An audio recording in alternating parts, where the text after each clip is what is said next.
policies or those policies that they are seeking justice. Bottom line, we are talking about a sitting judge who deserves the same level of due process just like anyone else in our country. And it is our understanding that she was arrested by a large performative showing of law enforcement officials on the courthouse grounds today, and that is not right. The Milwaukee County Courthouse is a public building, and my administration remains in active conversations with our partners to ensure that the courthouse is not only safe, but serves the community and be a safe space for the community. And I'm calling on all of our partners in law enforcement and our courts to keep this space safe for everyone who needs to utilize the critical services that we offer right here in the Milwaukee County Courthouse. And so overall, I am extremely concerned about the Trump administration's continued intention to instill fear and hostility across the community, especially among our judges who are tasked with the important role of interpreting and upholding our laws.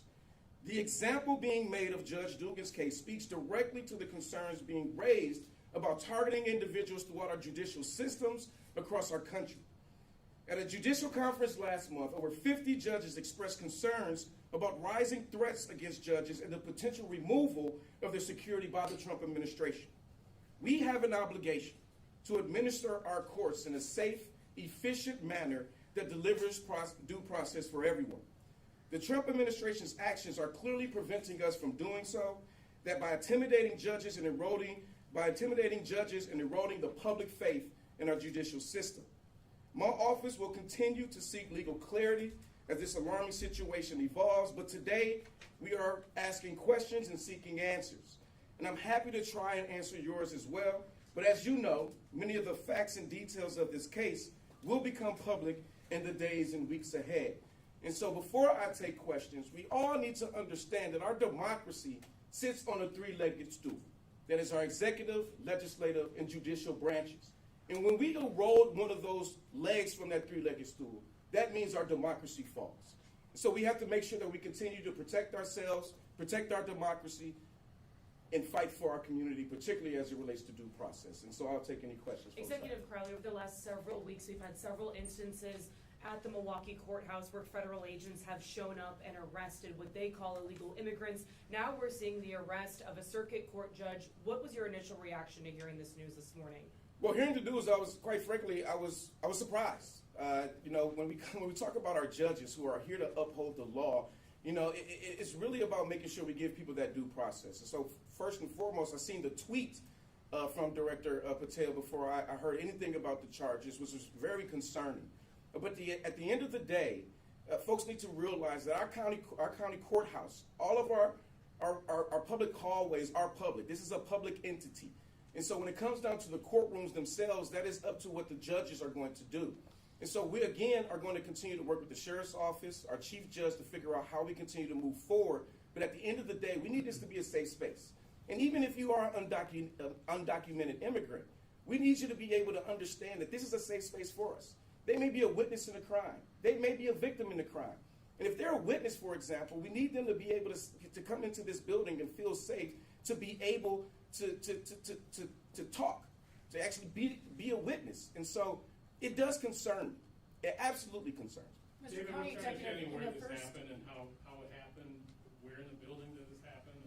Did you see any video of it or anything? I have not. I don't have all the details related to where the arrest happened and how it happened, but we're looking to get that information. You call it performative, though. What are you basing you call the arrest performative? There was a large presence of law enforcement officers that were here. That's the reason why I said it was performative. In the first Trump administration, the states of Massachusetts and New York successfully pursued injunctions prohibiting ICE officials from accessing state courthouses so as to protect their state court process and create the safe space that you referenced, Mr. County Executive. Are you, as the county executive, considering any affirmative legal action against the Trump administration to enjoin ICE officials from pursuing immigration arrests in the courthouse? Again, we're having a lot of conversations with many of our partners. I don't want to put too much information out there, but we're looking at every avenue that we can as it relates to protecting people's due process in this building. Have you been made aware of any other cases or examples of judges being arrested by federal agents? I am not aware of any cases. And if not, then why do you think they picked Milwaukee? I do not know. Again, you've seen many of these attacks on many judges across this country. Anytime they have went up against any policy decision that this administration has put forth. Again, we need our judicial officers to have their independence, and that's what we need to make sure that we're protecting. But I have, again, don't know of any other cases where the Trump administration has arrested a judge. How could this have been handled differently? You criticize the tweet and you criticize the arrest. How do you think it could have been handled differently? I'm not law enforcement, right? And so when I think about how this could have been handled, one, we're talking about a sitting judge who uphold the laws and interpret our laws.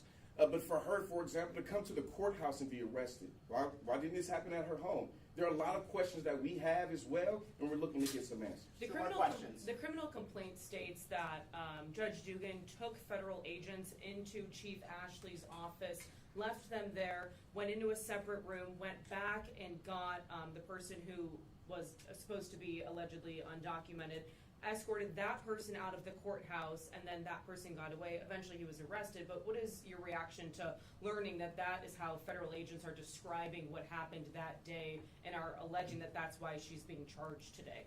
This is the first time that I'm hearing exactly what had happened, but at the end of the day, we want to make sure that we're following all of our laws right here in Milwaukee County. And we are extensions of the state, and we're going to uphold the state and the federal Constitution. But we, again, want to get those facts as much as possible. So I can't speak to the details because I want to hear exactly what had happened. I appreciate your reporting, but I'm just not going to speak to that. Under what conditions would Judge Dugan be able to resume her job as judge? Like, what would have to happen for that? That's a great question. I think that's a question for the chief judge. I think that it may be a possibility of them reassigning many of her court cases, but I think that you should ask the chief judge that. There's no timeline. I have not heard anything as of this moment. Can you just give us the few details you do know about her arrest? Was it in the cafeteria or somewhere else in the courthouse? What time did it happen? I just know that it happened on our county courthouse complex early this morning.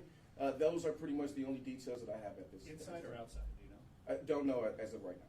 Any indications from the Evers administration, the chief judge, or the Supreme Court as to whether or not Judge Dugan will continue to draw a salary while she defends herself against these charges? I have not had any conversations at this moment with the Supreme Court or anybody at the state level, so I don't know. All right, thank you. Was the sheriff's office involved in any way? I don't know.